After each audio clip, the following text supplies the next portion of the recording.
İndi ne yapır buradakiler? Baraj yapılan yerde, baraj yapıyorlar. Geldik baktık, aha burada kanlı barajı yapılır, kanlı. Sen Allah.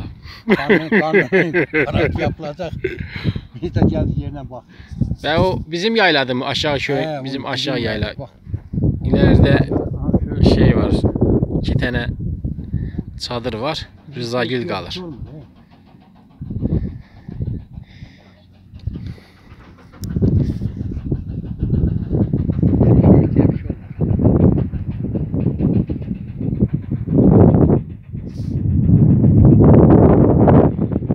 Uşaqlar ne verirsiniz?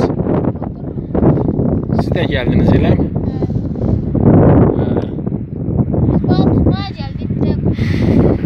Qoş köyünün içine girmeden sağa dönen yolu takip ettik mi direkt buraya gelir. Tabii biz amacımız buraya gelmek değildi de. Bak şuraya baya bir taş yığmışlar. Şuraya. Acaba nasıl bir baraj yapacaklar? Şu şekilde mi? Böyle mi kapatacaklar acaba? Şu şekilde ihtimal.